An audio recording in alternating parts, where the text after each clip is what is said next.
Welcome back, everyone. I'm Zell, and today we're finally going to get a look at the Liong Mah Endeavor. Alright guys, as you know, I've had this knife coming upon 9 or 10 months. A long time for a knife reviewer without any videos on the knife. So let's talk about how I ended up with this knife. First off, I was talking to Mr. Liong Mah himself about his knives and handling some of them last year at Blade Show. And I picked up the Endeavor and I was like, oh, I gotta have that one, Liong. So I said, which one would you get if you were going to use a knife every day? And he handed me this stonewashed model, and we went ahead and made the deal, and here I have the stonewashed Liong Mah Endeavor with satin finished blade. And just like I told Liong, I have used this knife a lot. It has been with me no matter where I'm at, what kind of stuff I'm doing, unless I absolutely know that I only need a light duty knife for the day. So let's get into the measurements here and move the review along. We've got a closed length of 4.9 inches, a handle thickness of 0.55, and a closed height of 1.37. It does have a blade length of 3.7 inches and an edge length of 3.5, so for most everything here, we're falling within the averages for a knife of this size and this blade length. The only thing that's a little out of whack is the weight, and we're at 5.39 ounces. And that's a little portly for this size knife, but we'll get into why it weighs that much as we go along. So let's get a good look at it. There's nothing really, super special to look at here. We got a stonewash handle slab. We do have a nice touch of some orange peel on our pivot collar. And just nothing on the show side, nice and clean. Now on the back side we do have that same orange peel on the pivot collar. And we do have a nice touch here. They've taken the screws that hold the lock bar insert in, and they've shined up and rounded off the tips of them so that where they stick out there they don't look all icky. Very nice. And they did, now their pivot collar's orange peeled again, and the two screws are also orange peeled as well. Very nice. You can see that little bit of texture there on the pocket clip. That's also very nice.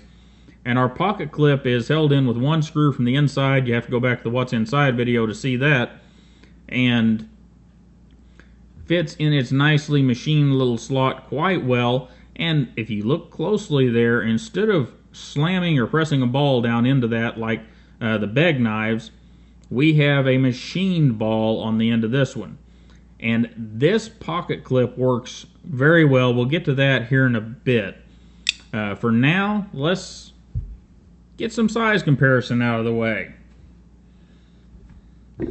First off, of course, we have a Buck 110, which we're very close in size and actually kind of close in weight. And we have a Rat Model 1. And for fun, let's throw the Delica out here. And of course, it's a lot bigger than the Delica, but there's your size comparison so that you can get an idea of how big it actually is. And since we've got it open, let's get a look at this blade. Now what we have here is the belt satin finished blade with what appears to be hand rubbed satin, if I can get the light on it right, on our flats. Then we have it's a bead blast is what it looks like to me, but it matches the orange peel here quite well. Now we have this slot in the blade. I don't understand why we have a slot in the blade, but hey, it looks cool. And the way it's in there, it's not been much of a crud catcher. And neither has this fuller, if you will, down through here. It's actually been quite the joy to use as an everyday carry knife. And this is a big slab of S35VN. It's 4mm thick. That's part of our weight thing, because this knife does carry full blade thickness from here, from this line up, all the way up to, I want to say here, but it's really about, what, a little over, getting close to ½ an inch in front of that. We carry full blade thickness across the spine. So it is a very robust knife. We're talking, your heavy duty use folder here. One thing to note, look at our jimping. None of it's terribly sharp, but look at the way it's shaped. And because of the way it's shaped, it causes for some great traction. For those of you with soft hands, it may be a lot of traction, more than you want. But it doesn't, for me, it's just good traction, and it doesn't seem to bite, but you guys know what my thumbs look like, so there you go. As far as our grind goes, our grind is flat, and it's a good looking flat grind. I love that belt finish. They go over this, I'm not sure what grit belt, but we're probably not talking too high, 200-300 grit, and then they go back over it with a really fine belt of some sort. Gives it a little texture, but it also brings that shine out to it. Maybe using a surface conditioning belt, but I doubt it. It's nice and even. So, very nice. Got the Liong Mah designs right there. Very small S35 VN right there. And that's all the billboarding on the blade. And I told you guys this was a hard use knife. And that's something that I really want to stress here. We are at 0.030, or about 30 thousandths thick behind the edge. And that puts this thing in the hard-working class. This is no Delica. The Delica is going to be down around 20 thousandths. So that's why we've got this taller secondary bevel where I sharpened it. And it's also why this is a great hard use knife, and it will cut the heck out of some cardboard and all those other things you do. But it is not the knife that if you are a hours and hours of cardboard cutter or something of that sort that you want to pick up, because it is a little thick behind the edge for that sort of thing. However, well, we'll get into that here in a minute. For now, let's go to our pause and read card, and I'll be right back with you.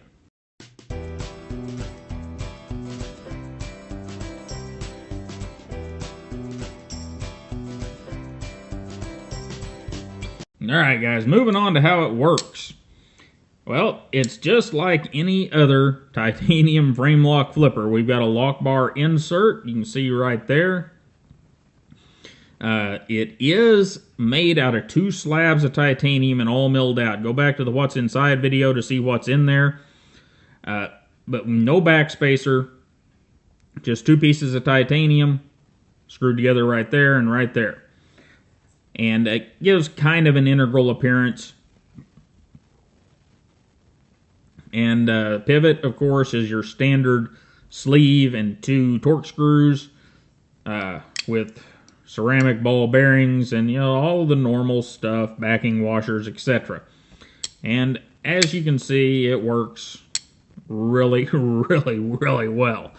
And just not really anything too complex. I mean, it's really complex to get those 2 things to mate up, these 2 pieces of titanium. But, it's very simple construction overall. When we do have a stop pin going across the blade, you can see it right there. You saw the What's Inside video, you can see that it comes up just a little bit proud right there of the scale, then hides itself back down in there, and those 2 tracks end as your stop pin, which it does not have a stop pin, or it does. That is your stop pin, and it stops on these 2 tracks inside the titanium. If you go back to the What's Inside video, you can see all that stuff. People are going to ask about the titanium and using it as a stop. I don't see a problem with that, and I see a lot more knives doing it. I have a few knives that do that, this being the one that gets the most use, and I haven't seen an issue with the knife loosening up, or I've had it depart. Just had it depart the other day. You guys saw that. I have not seen any evidence that it's wearing the titanium. Now, if we go by the hardnesses of metals, blah, blah, blah, of course the titanium is going to eventually wear, and it's going to wear faster than the hardened stainless steel. However, I really think that that timeline is very long, and there's not going to be any issues with it for many years. So, whenever other things start to wear out on a knife, maybe that titanium being used as a stop will start to wear out. And now let's talk about action. Or no. Let's get it in the pocket because, well, it's always fun to get them in the pocket and see what happens. And we're going to do this the other way this time because with the knife from a recent Best Tech knife I did, I found something interesting and I want to see if newer knives do this as well. First off, it sits down in the pocket rather well. Got that little bit of texturing there to get a hold of the pocket clip to pull it out. And whenever you stick your hand down in here, it does do a good job of guiding your hand in, and it's a long enough knife that you don't get down to the flipper tab unless you've got really big hands. So let's flip it back around so everybody can see it the right way. And there you go. Keeps your lanyard hole right up above. Everything works out really good. This jimping across the back is really kind of soft, so it leads your hand down in the pocket quite well. And I wish it was reversible. I understand why it's not, because you would have to machine out a spot here and then machine a piece to go back down in there and have another screw on this side. It would be a lot more work to do that, but it would be nice to see this available in left-handed versions like many of Liong's knives are. Or at least some of them. I know the GSD is. So now let's look at ergonomics. Ergonomics, right? Well, what do you guys think I'm going to say? I mean, I picked this thing up. I gave a whole bunch of money for it. And the reason I gave a whole bunch of money for it is not because of what it looks like. It's because of what it feels like in the hand. This knife, this jimping, this simple handle design, whenever you get it in your hand, it is just fabulous. And, you know, that's the biggest part of this knife. Now, there are some things I find myself doing. You see this little bit of smooth right here? I do find myself using that as a forward finger choil. Is it the best idea in the world? Well, whenever you're doing detail work, it's probably alright, but it is getting you close to that edge. And that's where we're going to start talking about the nitpicks on the knife. Alright. Now, some people are going to give you a lot of crap about this. They're going to tell you that that blade gets way close to the edge. Well, on this knife, I have not been able to cut myself. I mean, I'm sure if I used my pinky finger and I tried really, really hard that I could cut myself. But I have carried and used this knife a lot, and it has not cut me because of where the blade sets. And as you can see, the blade does set quite a ways further down in there than on that Starfighter that bit me. Now, another little quibble I have, now this would be bad and good for this knife, is I wish it had those indexing points right here and right here like we see on other knives like this. Best Tech's really good about putting those on there. We is starting to put them on there, and other brands are as well. And it's just a nice touch. That little stop for your thumb as it comes around. However, if we did that, we'd be getting closer to that blade. But I've got a fix for that, Liong. If I were to redesign this knife, I would not put this little wimpy forward finger choil in it. I would come up off of this, and I'd probably change the angle of that slightly so that I could come up off of that and put a real forward finger choil in it. One that actually hooks up. And yeah, I would probably lose, I don't know, 2-3 tenths of the edge right here to get that larger finger choil in there so that it would make more sense to hold a knife like this in slightly hairier situations. Right now it's fine for light duty use, and those are my little quibbles. The other things that I've heard people complain about are the hole in the blade. Well, I'm not going to complain about that because I'm not sure why, but it finishes the look of the knife. Definitely looks good when the knife's closed, and I haven't had any issues with it picking up crap or, you know, being a crud catcher. Action-wise, guys, you're not getting much better. I mean, look at that. And that's the other thing. This fuller, if you will, provides a way to flick the knife open there, provides a way to kind of pinch the knife open there. So there are methods to open the knife without being loud and noisy about it. And overall, guys, the Liong Mah Endeavor is a really, really expensive but super awesome knife for everyday use. This is one of those knives, Liong, if you're listening, this is one of those designs that, buddy, if you own the design and you haven't sold it out to Riot, I'm going to implore you to bring this similar design or something very close to this to a manufacturer that can bring us this, but in that $200, that $100 to $200 price point.